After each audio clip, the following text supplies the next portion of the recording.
And there we are. Close this one.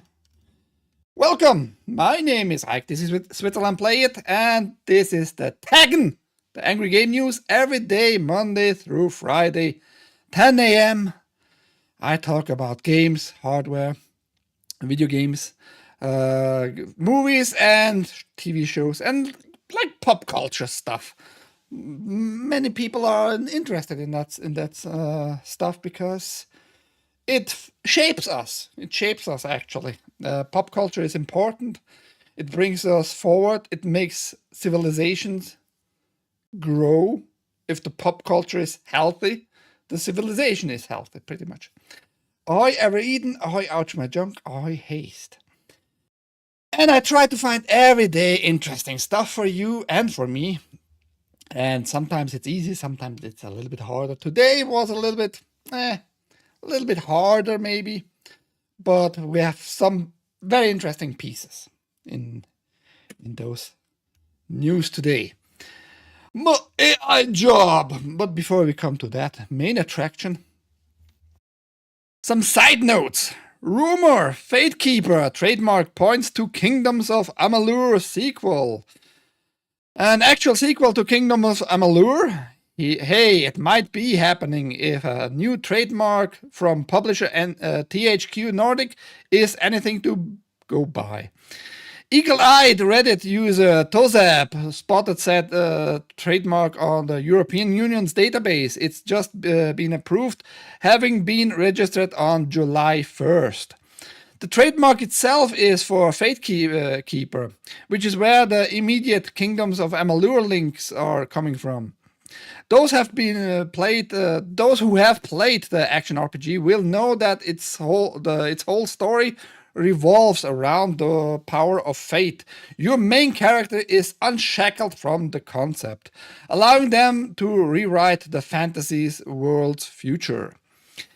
It's worth mentioning that there is some additional weight to all of this speculation. A couple of years back, Keiko Games, the developer behind Kingdoms of Amalur's 2020 remaster and its new Fatesworn expansion, revealed that it was hiring for a new project based on existing property. I would welcome a sequel. I liked the Kingdoms of Amalur, the first one. If there will ever be a sequel, it's gonna be the first one. It's like old schoolish RPG style, meaning you select your class and it's very distinctive from other classes, but you can always mix two classes together, which makes it super interesting, like a magician rogue or some kind of healer warrior and all that. It has a very unique system. So I would welcome that, but it's only a rumor. I also liked another the listing in Discord, if you would like to add. Not today, no. It's too late! Maybe at the end when we have time, we can take a look at that. But you should do that like prior, at least 3 hours prior to the 10 a.m. Eastern news.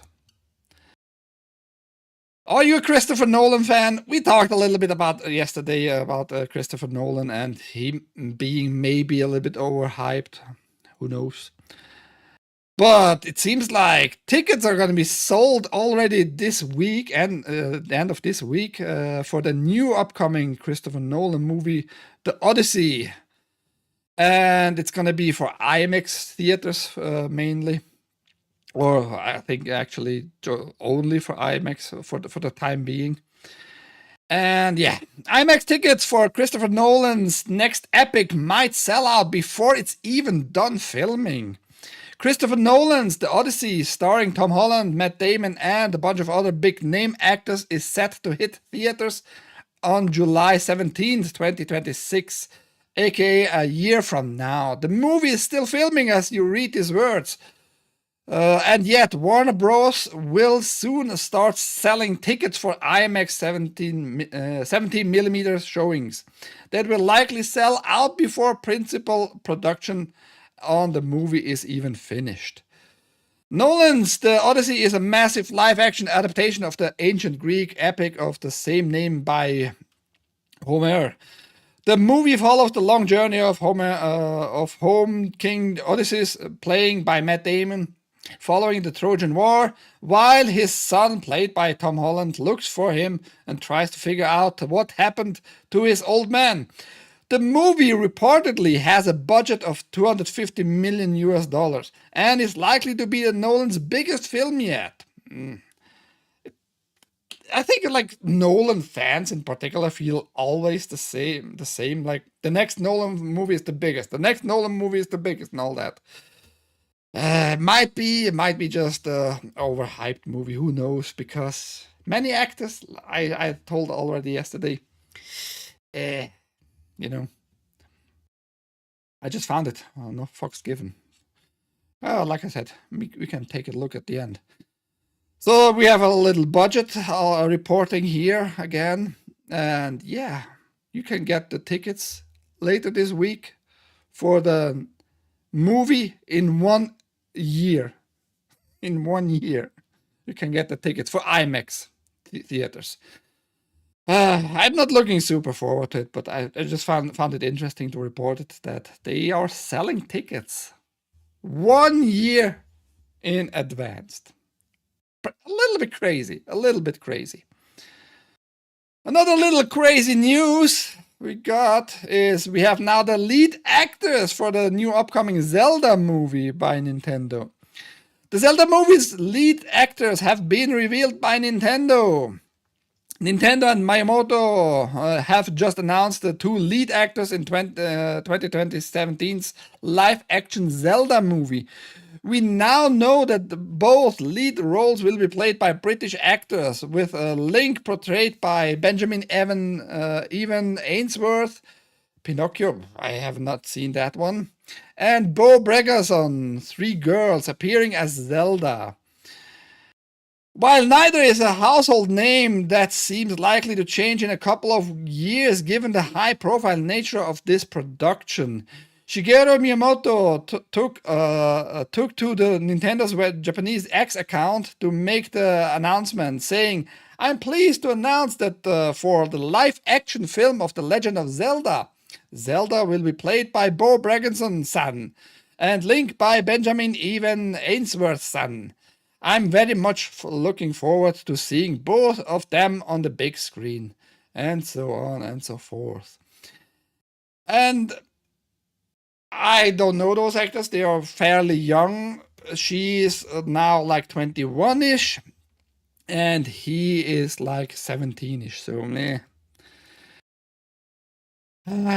Visually, I don't know if she fits as Zelda. That's like the best picture I could have found of her, because all other pictures of her look a little bit not as pretty. Not as pretty as you would think having Zelda, you know. I think Zelda is like the icon in the whole series, in the whole game IP. Like this very beautiful princess. And that's the best picture I could have found of her, which was, I think, 2 years, 3 years old now. We have no newer, bigger, better pictures. So I don't know, man. Visually, might be okay. Her acting, I have even less of a clue. And that is our Link boy. Like I said, he is now about 17-ish. So yeah, you be the judge if this British guy here fits your taste of Link. I would say no. I don't like his face. I'm gonna be straightforward. I would like another actor, some kind of more epic looking boy or dude. But yeah, that's it, man. This one, that's a dude. At least according to my search. Yeah. I'm not looking forward to that Zelda movie. And despite the article telling us like it's a what was the word? High profile nature of of this production. I'm not sure about that. I'm really not sure. If you remember, like the old Zelda, A Link to the Past commercial, the Japanese one, I think you see actually a woman playing Link in that commercial, and she would probably fit better, to be honest. But yeah, we have to wait and see how the whole movie plays out. What is the plot really? I mean, the main plot is always Link saving Hyrule from Ganondorf, and that's it, right? But I don't know if we really needed a movie in the first place of Zelda, to be honest. Some things you just leave alone. Some things just you leave in the sphere of video gaming, and it fits better there forever. But I am no prophet. I don't know either. So. Acclaimed indie studio accuses Apple of yanking its game from the App Store without clear justification. And that's not the first time that happened. Just an app getting rid of the store of the App Store by Apple themselves, and without notification really why. And we have now a game developer who is a little bit confused and would like to know why. Santa Regione, the acclaimed indie studio and publisher behind the likes of Saturnalia, Mirror Moon EP, and Mediterranean Inferno, has accused Apple of yanking one of its titles from the App Store without clear justification. In a statement provided to Eurogame, Santa Regione co-founder and director Pietro Riva revealed that the studio's 2016 visual novel Wheels of Aurelia will be delisted from the App Store on 25th July, following a number of unsuccessful appeals to Apple. According to Riva, Apple's reasoning for Wheels of Aurelia's removal has remained vague, with the company only citing its policy to remove apps deeming obsolete or outdated. During the correspondence, Riva insists the game remains fully functional and compliant with current technical standards, and that no clear justification for the removal has been provided, despite multiple appeals and sincere efforts to seek clarification. We've contacted Apple for comment. Riva added that enforced and unnecessary updates represent a substantial financial burden for developers and negatively impacts their ability to sustain existent projects and to pursue new creative endeavors. So why he says that is because of the obsolete and outdated policy, and he is confused, and I'm confused too. Why would Apple just take something off that still just works perfectly fine? And why do they need to update stuff that just works? And people seem to like it in that sense. It's still being like downloaded and still being wanted and all that. And people are not reporting like a broken product here. So why Apple demands to be like updated? What do you want to be updated? Do you want new content in that one product? I'm confused. I'm confused, and Apple just keeps silent, no clarification. So yeah, but it's their store, so I guess they are the boss. They are the boss. That girl or that dude? That was a dude. Pietro Pasta. Pietro Pasta? What? Good morning all, says Nutty Pirate. Ahoy. We firmly believe that removing fully functional artistic work simply due to infrequent updates undermines the value and sustainability of games as cultural and artistic products. He continued, like books, films, and music albums, video games represent complete creative works that do not inherently require continual updates beyond maintaining basic functionality.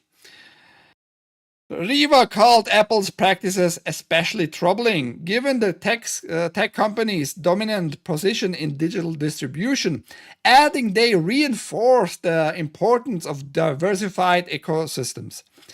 He also applauded the European Union's recent efforts at fostering more fairness and plurality in the digital marketplace.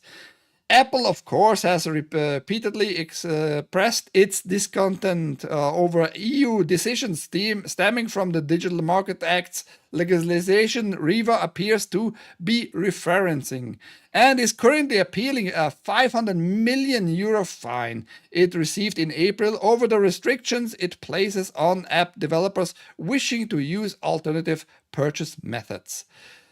I reported on that, and that this still is ongoing. If they are going to pay the fine or not, we will see. What EU courts say, pretty much. Why not just pushing a quick update? Yeah, but update of what? That's the point. If it just works, what should they update? Like another fucking executable file, just for the sake of it? And will that be enough for Apple, or will Apple like look at it and say like, yeah, that's not enough update. I don't want just like an option for credits or whatever, yeah, right? Or changing the font on the title screen and stuff like that. It's just weird. It's just weird in general. Santa Regione is far from the only developer to take issue with Apple's approach. Studios described creating games for the company's platform as being like an abusive relationship in a report last year, while Fortnite developer Epic Games has been heavily involved in legal efforts to curtail Apple's much criticized practices following a significant falling out in 2020. Yeah, we will have to wait and to see, and maybe he will update it, or the studio will update that app for whatever reason. How you will update, and just to change the hashtag of the executable, who knows? Maybe Apple doesn't want abandoned stuff hanging around, but that's what I said. That stuff is still being downloaded. That stuff from this studio is still being downloaded and wanted. It's not like it's just hanging there for 2 years. Nobody downloaded it ever once. It's still being downloaded. Yeah, Apple, man, Apple being Apple. That's all I can say. And maybe they wanted like Apple wanted from the studio like a newer tier subscription, because you can have now multiple different tiers. Maybe they didn't apply to a new tier, but it's only one product by them too, so all a little bit foggy. You know what is not foggy? Training the AI and being laid off, and then the AI takes over your job. That's not foggy. No retro on the Apple Store, I guess. It's not even retro. It has nothing to do with that either. It's just they're telling you it's obsolete and outdated. That doesn't mean it's being tested to work with newer iOS. No, you didn't listen, I guess. It's still functional. Everything works with that product. Everything still works on the newer system, so no need to change. But yeah. Laid off King staff are reportedly being replaced by AI tools they helped build. Isn't that fun? You train the AI, you build the tool itself with the AI including it, and after you're being laid off, the AI takes over and does your job for you. That's lovely. Staff laid off by Microsoft-owned Candy Rush, isn't it? Candy Crush. You forgot a C, bitch. Candy Crush developer King are being replaced by AI tools they helped to create. Former staff have claimed. Earlier this month, King cut around 200 staff as part of Microsoft's sweeping layoffs, which saw games cancelled and studios slashed across its game business. The cuts at King, which has offices in cities such as London, Barcelona, and Stockholm, mainly affected middle management and UX and narrative copywriting, it's claimed. However, according to a new report by mobilegamers.biz, many level at UX designers plus practically half of the London-based Farm Hero Saga team have also been told they're at risk. Notably, it's claimed that these staff spent the last few years building and training AI tools to do their jobs. This whole article reads, by the way, also as if it was written by AI. Most of level designs has been wiped, which is crazy since they've spent months building tools to craft levels quicker, one anonymous staffer told Mobile Gamer. Now those AI tools are basically replacing the teams. Similarly, the copywriting team is completely removing people since we now have AI tools that those individuals have been creating. The fact AI tools are replacing people is absolutely disgusting, but it's all about efficiency and profits, even though the company is doing great overall, they continued. If we are introducing more feedback loops, then it's crazy to remove the developers themselves. We need more hands-on and less leadership. The same source suggested that the total number of staff cuts may be more than 200. Speaking at the Game Developer Conference in May 2023, King's Chief Technology Officer Steve Collins told Eurogamer the ambition for King was to pivot to AI-first company after it acquired Swedish AI company Peltarian. According to media reports, Microsoft's latest layoffs were influenced at least in part by the significant cost of its investment into AI. Microsoft announced the sweeping layoffs earlier this month, which could amount to over 9,000 staff losing their job and so on. That is a crazy thing in general to me.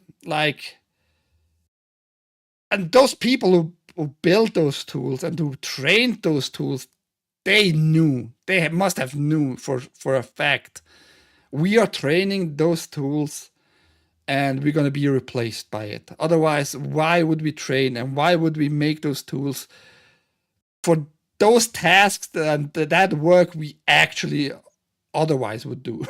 So that's crazy to me, but yeah, that's the journey. Everybody's just hopping on and just accepting for some reason and not revolting. I mean, some have revolted, for example, the voice actors union in the US, and they think they achieved something. I don't think they achieved jack shit, because they revolted in the wrong way, in my opinion. Instead of not allowing any AI to be trained, they allowed AI to be trained, but only with their consent every time and all that stuff, which is silly, but I mean, it's up to you. And we're gonna see more and more of that stuff because AI is taking over. It's gonna be easier and cheaper for many companies just to use AI, like make a thumbnail and all that stuff. We don't need a department for graphics and all that. By the way, we have a news in a second about that. And yeah, you're gonna be just jobless and using the AI yourself to find maybe a job. Just like I reported 3 or 4 weeks ago, that one guy who told use AI for your job inquiries and all that shit. Tone deaf, very, very tone deaf. Lesson: don't use newer Windows. Maybe. Look at, I just missed one. Look at Steam for comparison and the broken games on newer Windows still being sold. I have a Steam news, by the way, so about selling games and what can go on the store and what not. I mean, Rare was in trouble with when they bungled the launch of Sea of Thieves. That it got fixed eventually is a miracle. I never liked the Sea of Thieves. So I don't care for Rare either. I don't care for a lot of companies these days, to be honest. Fuck many of them. Until Steam stops support for older Windows, which they do all the time, I think. Is Windows 7 still supported, or is that officially now terminated?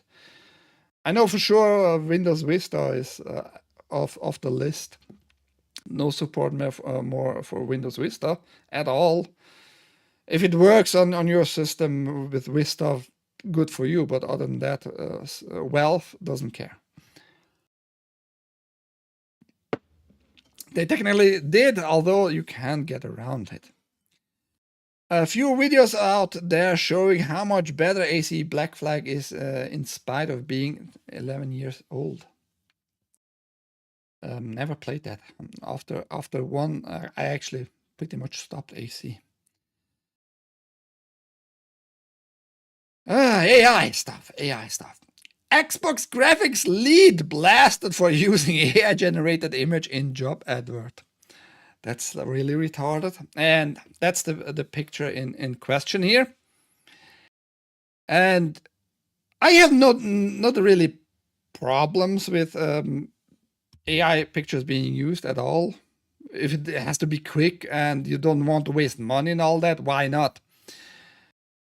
Because I use myself AI pictures all the time, and it's a convenient way to do it, because why wasting time on making pictures yourself for hours and hours if you might be able to use AI and to get it in a half a minute, like a semi-decent and okay picture, right?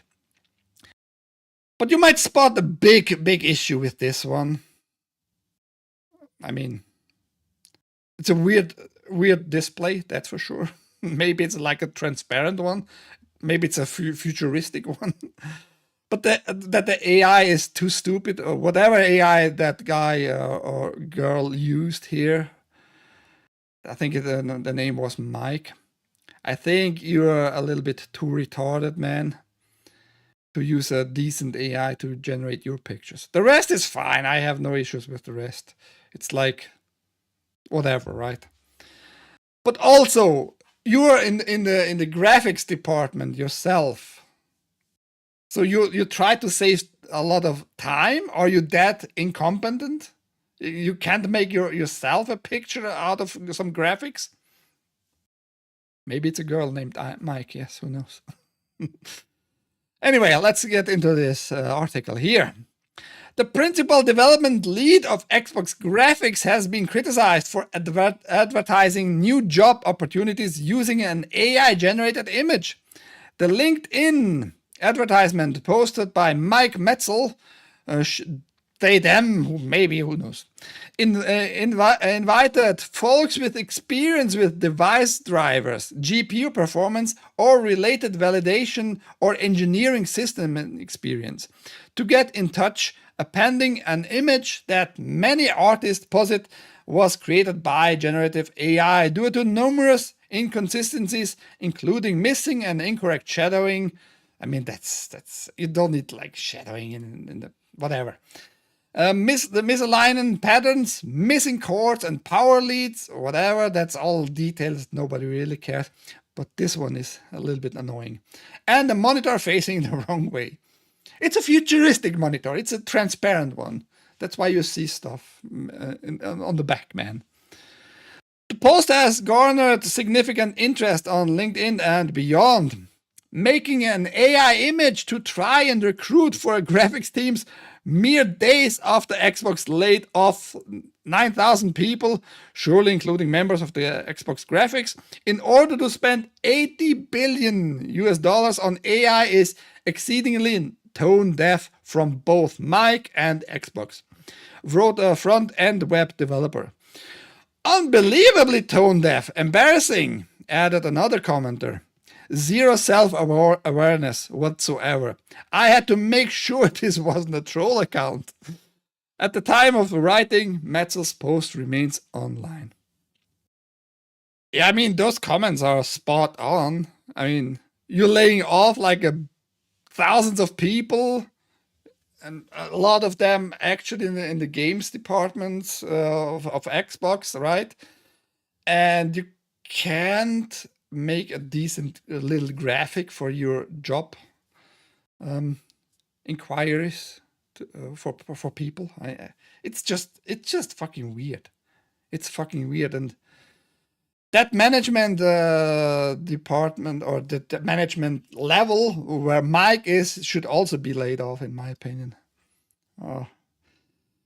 Maybe it's like a little troll. Maybe like showing, yeah, you here what you can spot is wrong, and you're telling me in your job appliance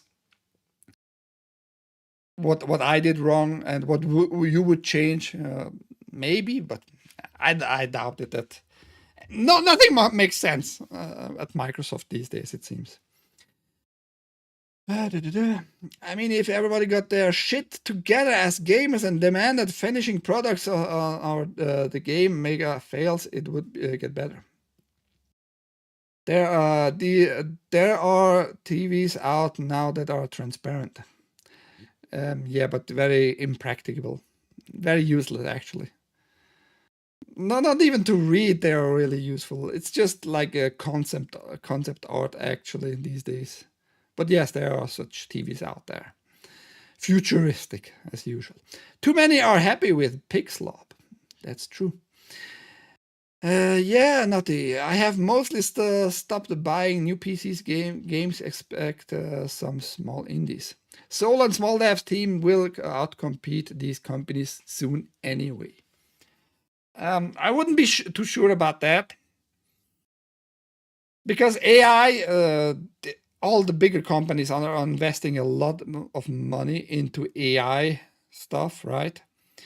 And they are training the AI, just what we saw in this article here. They are training AI all the time, how to design levels, how to make graphics, good graphics that slop like that, how to do game mechanics and all that. The AI is training itself on that. And we might see, like in a few years, all the time published smaller games by AI actually, you know. Games like we see from indie companies today. Games like Peak, games like Palworld, games like all the smaller games who are having their little hype going for a few months, right? And when you can, as a big company like Microsoft, train the AI to make all the times, every month, like one of those little AI games that people enjoy because it might cost you only a few bucks, 5, 10, 20 bucks, whatever. And you can enjoy it for a month, and they're going to publish another game in a month, and it's going to sell out like everything else, like the bigger games. It might actually kick away the indie companies. Who knows? I think they have something ongoing there, actually. I think AI might be the biggest threat, actually, for the indie companies. We're gonna see, man. You're gonna see. Then Cities, then Worlds. Terminator 2D, no Fate Collector's Edition pre-order, 170 bucks Canadian. What? That's like 120-ish US, I think. Go fuck yourself for a side scroller on PS4. But it was also on Steam and all that, right? Yeah. I mean, they need to pay off the license there. Terminator name. But yeah, 170 Canadian dollars. Heck no. What do you think about the AI stuff? Might it be, like I think, a threat to indie studios? I think it's gonna be a threat. I think. Have you pre-ordered the N64 analog? Anybody? No? Nintendo 64 fans left waiting a little longer as Analog 3D maker blames tariffs for latest delay.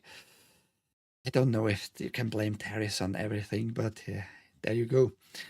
The Analog 3D promises a classic Nintendo 64 experience on modern displays with all the bells and whistles that entails. The $250 retro console sold out last year and was supposed to ship in early 2025. But the company behind it says orders have been delayed yet again, this time blaming tariffs. Why do you blame now tariffs if it was already delayed twice actually before that? Why is it now to be blamed on tariffs? Oh, now we could have, but tariffs, man, tariffs. A little bit weak. Following last week's sudden tariff changes, Analog 3D will now begin shipping next month. The company announced in an update on July 15th. We're absorbing the cost. Your pre-order price stays the same. No additional charges. Late August, the wait ends. Reviews go live with everything we've been saving for this moment. The new timing comes just a day after some customers had been told the consoles would begin shipping before the end of July. An updated raft of fresh import taxes was announced by President Trump on July 7th, with effective rates ranging from 25 to 40% on many East Asia countries, including Japan, South Korea, China, and Cambodia. The taxes aren't paid until the goods arrive at the port of entry, suggesting Analog could have been waiting to see if rates would increase or decrease before the end of the summer. The Analog 3D is the company's stab at replicating the Nintendo 64 using Field Programmable Gate Array (FPGA) instead of emulation software to run games as closely to the original hardware as possible, while still upscaling them to 4K and mimicking certain CRT effects. Unlike most other modern retro consoles, they are designed to work with original cartridge and controller. And I like every time Analog publishes a new console with for the old cartridges, their design is spot on. It's smaller, but it still reflects like the old original hardware design. I like that. And you can just plug in like the original controller and it will work right away and all that. So I applaud Analog for those efforts, but I feel like they are cheating the pre-order people on telling them, yeah, it's about tariffs this time, the delay. But as long as it's not going to be more expensive for you, who cares really, right? The hardware was originally supposed to get into customers' hand in quarter first of the 2025, then quarter second, and now early quarter third. It sounds like Analog is confident there won't be any more delays this time though, meaning it won't be long until enthusiasts can test the Analog 3D for themselves and see if it lives up their hype. Mod Retro, the replica Game Boy maker owned by weapons contractor Palmer Luckey, recently teased its own rival to the Analog 3D called the M64. I haven't seen that at all, but I'm a little bit happy. That's overall good news, right? A frame rate boost would be necessary. Usually they don't do that. Usually Analog doesn't like go into frame rate boosting stuff, but having it consistently at least, like without frame drops and stuff like that. But yes, $250, is that price like okay? Is that too high? You decide. Or in euro? Naughty Dog news. Always fun. Naughty Dog's Neil Cockman reacts to The Last of Us picking up 16 Emmy nominations. 16 nominations for that show. It's crazy, and that just tells me that the Emmys are useless, worthless. Nobody cares. Nobody should care, because I don't know anybody who is like hyped or was hyped for the show and loves the show and like recommends it to me. I don't know anybody. Really. Do you know anybody who was like, hey, dude, you need to fucking watch Last of Us, man. Holy shit. Best show, man. Best drama show this year. And tell me, if you know somebody who told you that, please report back to me. I want to see if those reactions are like legit or not. Nominations for the 2025 Emmy Awards were announced today, and HBO's The Last of Us, based on Naughty Dog's video game series, scored numerous nods. The Last of Us was one of the most nominated series this year, picking up 16 total nominations compared to 24 for season 1. So last year it was even more stupid. Good job there, Emmy. Good job. Emmy is retarded, huh? Pedro Pascal was nominated for Best Actor. Sure, Pedro Pascal, Best Actor ever. It's just favoritism here at this point.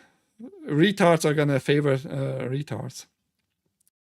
Compared to despite only appearing in three of the season's episodes, Bella Ramsey nabbed the Best Actress nomination. I'm gonna be a dad. My acting is spot on. No, shut up. So stupid. While Caitlin Dever, Catherine O'Hara, Jeffrey Wright, and Joe Pantoliano also scored nominations, The Last of Us overall picked up a nomination for Best Drama.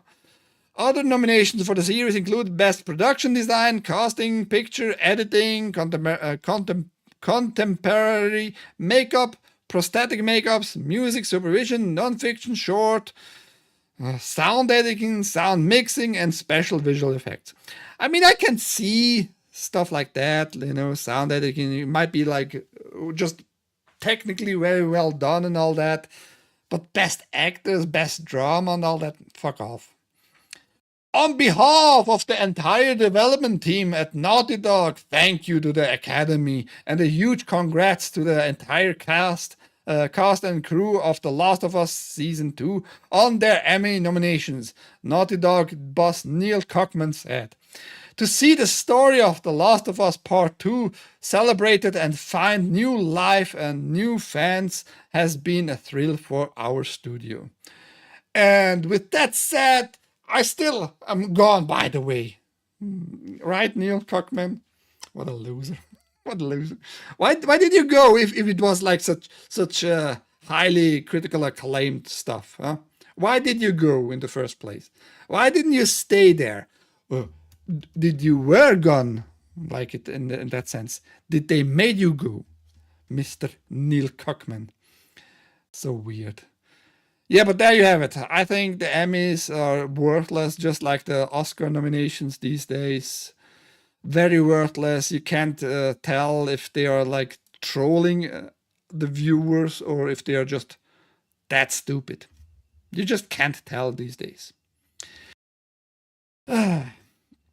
You now have a chance to own Darth Vader's actual lightsaber from the original Star Wars trilogy thanks to a Grail level auction, assuming you've got a cool $3 million to burn. Yeah, if you want. Something is beeping down below. I think it's battery replacement time. Sorry. There are few movie props as recognizable and ominous as Darth Vader's legendary red lightsaber, the weapon that threatened Luke Skywalker in the iconic lightsaber duels of Star Wars, The Empire Strikes Back and Return of the Jedi. Now, thanks to Prop Store, one lucky Star Wars fan will have the chance to own Darth Vader's main screen used lightsaber from The Empire Strikes Back and The Return of the Jedi, if they've got a few $millions to spare. And it's being told it's about 1 to 3 million. It's gonna be priced at this range, which is insane. I don't know if any movie prop is worth that amount of money, to be honest. If it would be a house, a whole house, maybe, sure. But the lightsaber, just some metal that is not a real lightsaber. You can't cut really with it, by the way. For up to $3 million US, that's just insane to me. That's just next level craziness. If you're such a big fan and need to have this original, you might be a little bit crazy. Just a little bit. Maybe Sony is crazy for skipping the Gamescom show. PlayStation to skip a Gamescom show for the 6th year in a row. Sony has announced in a statement to German outlet Gameswirtschaft it won't be exhibiting at the Gamescom next month, marking the 6th year in a row it skipped the biggest gaming expo in the world. Since the platform holder hasn't been on the show floor since 2019, this comes as little surprise. However, the decision to skip the event once again was confirmed in a statement. Sony Interactive Entertainment currently has no plans to exhibit at Gamescom 2025. However, we look forward to exciting content and releases coming later this year. Sony is confirmed to be exhibiting at the Tokyo Game Show in September. I just wonder, why are they avoiding that? Why are they avoiding the Gamescom? It would be an opportunity to show off big. To threaten Microsoft a little bit more, to threaten Nintendo a little bit more in general, to just get more market shares just by promoting whatever. It's just weird to me. I have no clue why they do. Maybe even for Sony, the Gamescom is too gay. I don't know.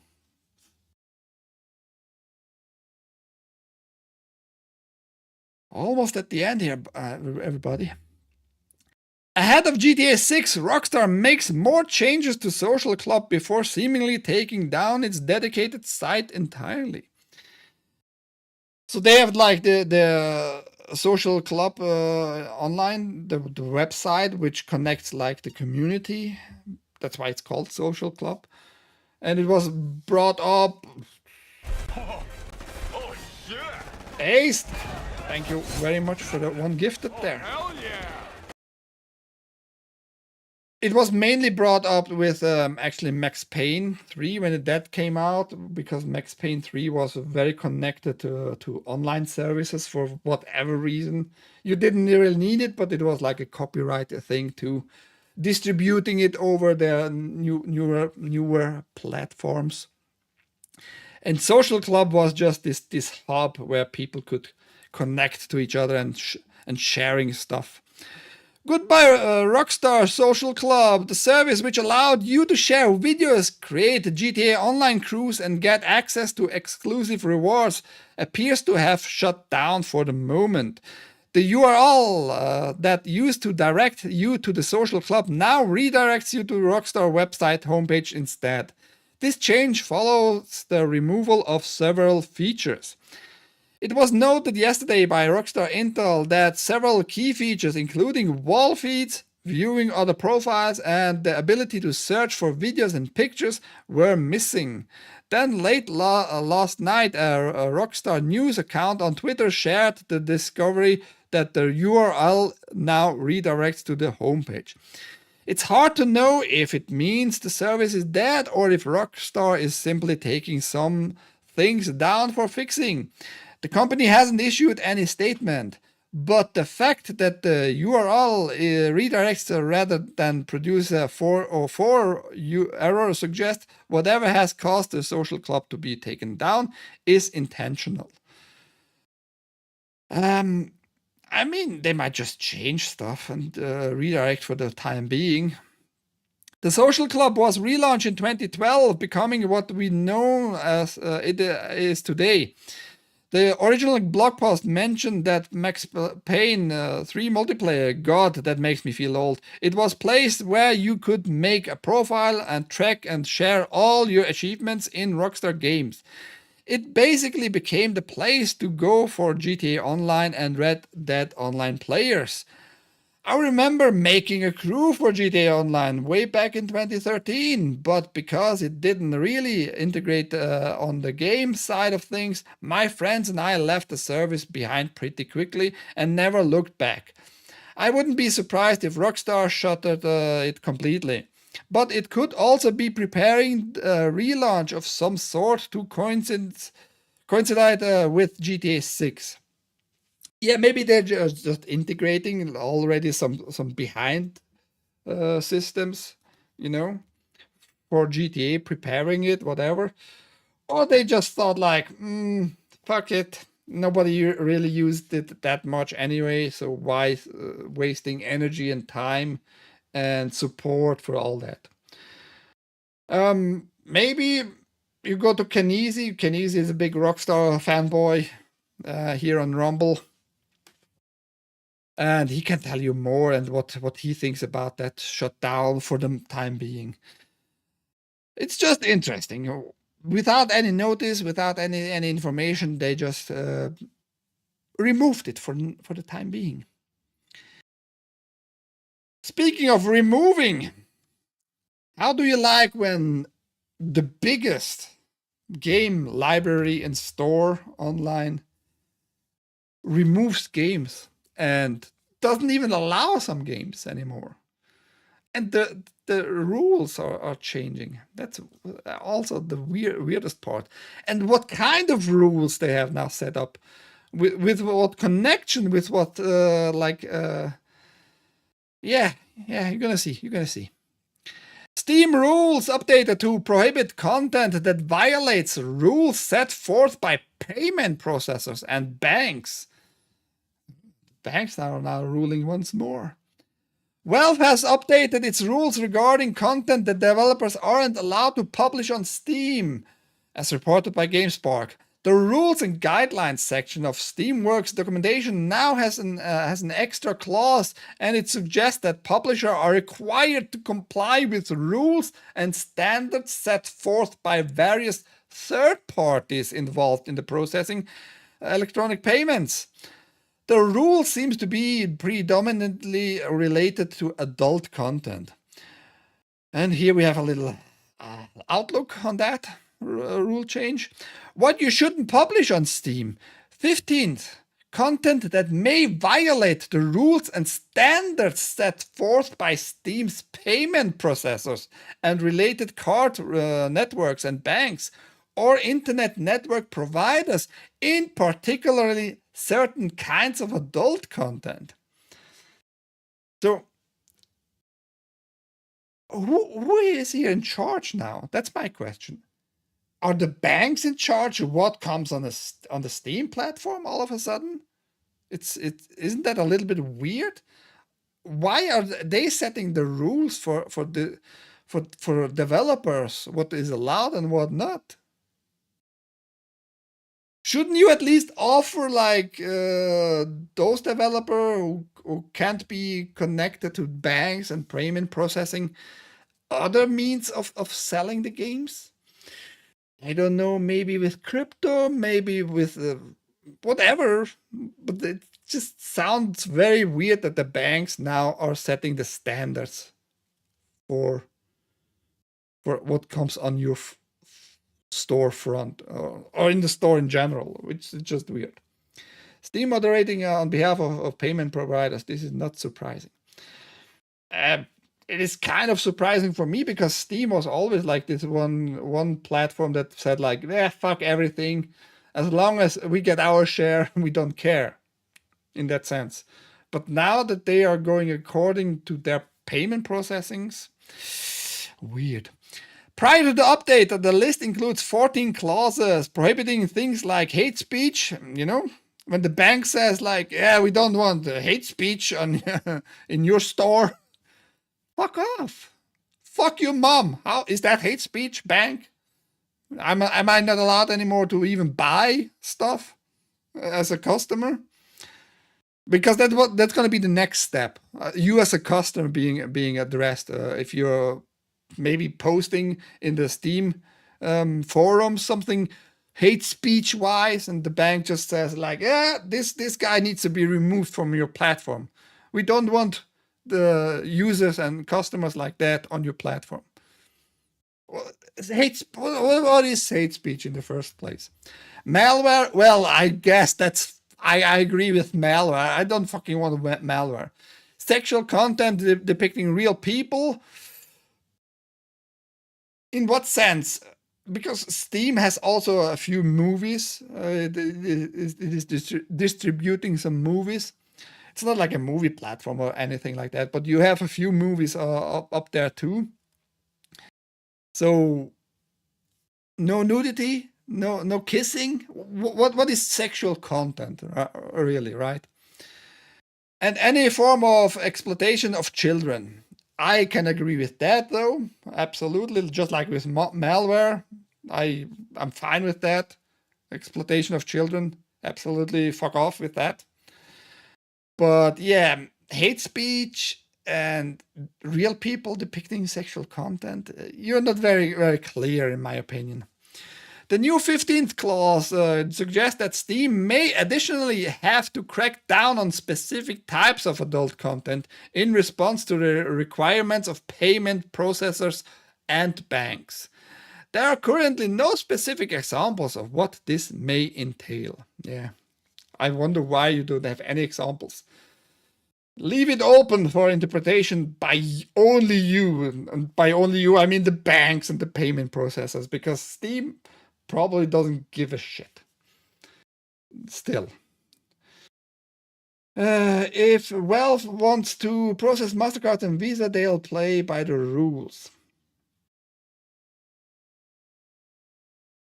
Yeah. The problem is the question, like I said, who is in charge here though? Is it your payment processor who is now in charge of your platform just because they are processing the money for you? Or is it still you? I find it very weird that they can now dictate what is allowed on your platform and what not. If it's not illegal, you know, in that sense, if it's not against maybe the constitution, the payment processor, find a new one. How about that? How about you find a better payment processor? Because they are probably not directly with Visa. Maybe they have a different payment processor in between, like many have for their stores and all that. That's why you have different rates sometimes, right? But letting those dictate your business is just a bad business decision, in my opinion. Especially as a customer, I find it like weird. I just find it weird. Hate speech, any speech they hate. Yeah, maybe. This is another step to a social credit system. Yeah, not like I said, it's only for the game developer and what you want to publish on the platform for now, but who knows. Some PC games are unintentionally malware. Yeah, and I have nothing against if they, like I said, if they remove like intentional malware. But some games like just crash your system, can't crash your system, and it can be like deemed as malware because it was not programmed very well. And then what? You're just being removed with the whole development studio or publisher. Who knows? Who knows? That's a gamble with any piece of proprietary software. Or create a payment processor. Yeah, do it maybe like Gab. Gab has... You can pay on Gab with your credit cards. Still. Because it's Visa, it's MasterCard, and it's... And Gab goes just as long as it's constitutional, there is no hate speech. Fuck it. Why can't Valve do that? They have enough power. They should have enough power, in my opinion. Ike is a red baron. I mean, Haste keeps it red in the chat. I applaud Haste. Haste is my payment processor. But I don't care. I'm gonna say whatever I want here. As long as I can, I'm gonna say whatever I want. He's not gonna dictate my show. Where the fuck was I? Crack down specific content, payment process, entail. Update! According to SteamDB, a large number of games have been removed from the platform in the past 16 hours. Judging roam the list, it appears Sex Simulator. Okay, I can deal with that. I mean, I don't need it, but it's still maybe unfair. Type games with keywords such as incest and slavery make up the majority. Incest, slavery. Oh, that sounds hot, doesn't it? There are some confusion cases like the removal of the Ace Attorney-inspired investigation game Trails of Innocence, although this could be a coincidental deletion. On a related note, various video game and manga hosting platforms in Japan have in recent years run into trouble with payment processors and credit card networks. Due to certain content of the platform going against the often undisclosed rules and standards of third parties handling payments, the platforms ended up without supporting for credit card payment. This has led to loss of revenue and even the closure of platforms like manga library Z. Yes, I said Z. It is possible the Steam's new rule is a means to prevent such complications from arising. However, as the specific rules and standards of payment processors are also unclear, publishers might need to be extra cautious with releasing their games on the platform. Yeah. I don't like it. I don't like this way we are going with banks dictating what you can do in your business. What comes next is just the digital dollars, right? The digital money, CBDCs. And that's just a little like foretelling, probably, this whole thing we just saw in this article. If you don't go along with what we tell you, you're gonna be deemed as unacceptable to even do business anywhere, because CBDC can just be shut down on your account in your wallet, and you can only pay maybe your rent with it. You can buy only food in very specific shops in the future. That's just a little like foresight, if you can use this word. So I don't know if I like this behavior by banks and payment processing, which I just find it weird, because how is that not allowed, especially with adult content? What does that mean? The USA has the most amount of porn websites out there, and all those porn websites take money for premium content or subscription or whatever. And all those subscriptions are usually being paid with credit cards. So what's going on here with Valve on Steam and the payment processing telling us it's unacceptable, it goes against our standards with whatever. Have their own payment processor. Yeah, I know. But still, behind all those payment processors, it's still like the big companies in the end. It's Visa and MasterCard.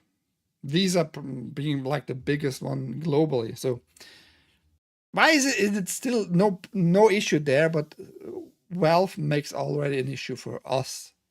Because we're gonna get like lesser and lesser open games, lesser and lesser like open-minded games and all that, you know.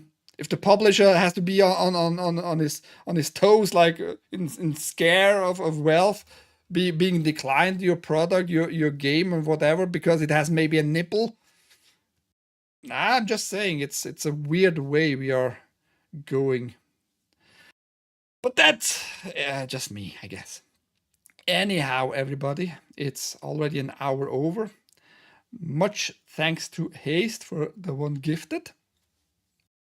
Very generous as usual. Thank you. My name is Ike. That was Switzerland Played with TAGN, the Angry Game News every day, 10 a.m. Eastern. I'm on live and telling you about the news globally. Hopefully, I try to bring you like the most amount of news in a very short amount of time, and hoping I keeping it actually interesting. But yeah, I think that's it. Have a good one, everybody. Thank you for being around. And have a good Wednesday. Almost Thursday for somebody in the chat who got the gifted. Bye-bye.